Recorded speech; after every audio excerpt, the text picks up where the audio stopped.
Hello guys! Abay umagang-umaga nga ay nagisnan ko itong maglola ni Dora. Tapos dito sa isang tabi may nagsisimyentong si Aling Tita. Abay may nagaganap daw na marathon doon sa kabilang nayon sa may Candelaria. Kaya daw siya naghanda ng free turon. Abay man din ay lungkot na lungkot. At bakit daw God dinededma ang kanyang turon? Ay tinikman ko naman ay masarap. Ay sabi ko ay alam ko na ho ang problema. Ay free naman Garneho ang kailangan na mag-aalok ay maganda.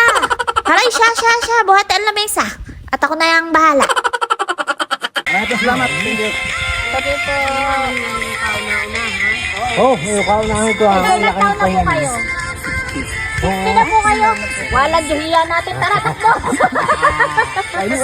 Abay, naman sinasabi ko sa inyo. Nataas-tagaan ng kilay nyo. At ako'y nagaganda-gandahan. Hindi ho yan. Hindi dadaan kasi yan sa kwento. Oh, lapit dito. Kita mo naman siya, tita. Aba, ay kukulangin yata yung turon mong 100. Bagay, sige, pag hindi kayo kumuha, ang hindi kumuha ng turon, hahapuin hanggang sa finish line. Baga naman, ay balita ko'y 44 kilometers ang kailangan yung takbuhin. Aba, ay sige kayo. Aba, masabi ko sa inyo, hiya ko man din sa mga nai-interview ko din Aba, ay may 72 years old, may 68, may 60.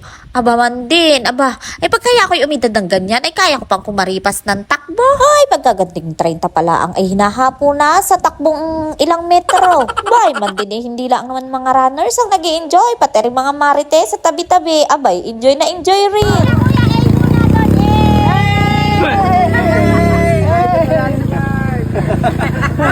O diga, isang A naman dyan. Maya-maya pa, ay medyo mainit na nga sa aming pwesto. Sabi ko, teka, lipate ang table. At nakakaawa naman, maiinitan natin pagkain. Aba, ay baka saktan ng tiyan ng mga kakain na ring turon. Ayun ate. Parang si kuya ano to? Kuya! Ikaw narinig nyo sigaw ko, din kayo nakita kong kakilala na matagal ko nang hindi nakikita. Kaya lang man tinay mukhang hindi na ako naalala. Ay sa bagay, malaki na nga aking ginanda. Bashers, tataas na naman ang kilay nyo. Hindi, na-excite lang talaga si Simang dahil alam niyo yung pangalang Simang. Sa kanila nang galing yan. Oh, shout out sa'yo Kuya Junjun, baka mapanood mo. Ako lang to. Si Simang. Hay, naku guys, pag minsan nakikita nyo parang lokal ako ito si Simang, huwag na kayo magtaka. Kita nyo naman kung saan ako nagmana. Aba ho, ay hindi ko na ho rin maaalis. Ika nga ho, ay nasa jeans na.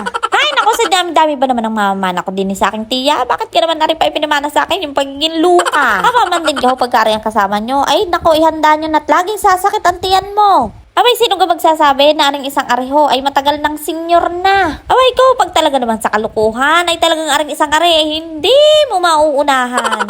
Yari pa ho ang isa ay talaga wag kayo magtaka. At talaga namang ang tiyo at tiyan ni Simang ay talaga namang parehas na luko at luka.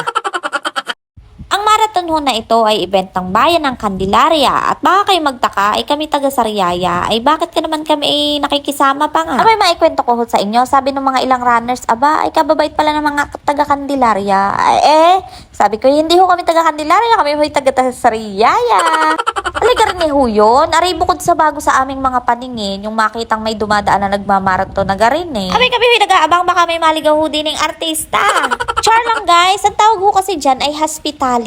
Aba, ay isa ho yan sa pinagmamalaking Filipino traits nating mga Pinoy. Yun bang mga sa simpleng gestures natin ay napaparamdam natin sa mga taong dumarating sa atin na sila ay welcome na welcome at sila'y malugod nating tinatanggap. Aba, ay kahit man din ho ako, di kayo pag nararamdaman nyo na kayo ay welcome, di kayo kasarap ng ang lugar na yun ay inyong balikan. Kaya naman, ipagsisigawan ko na, I am Simang and I'm proud to be Pinoy.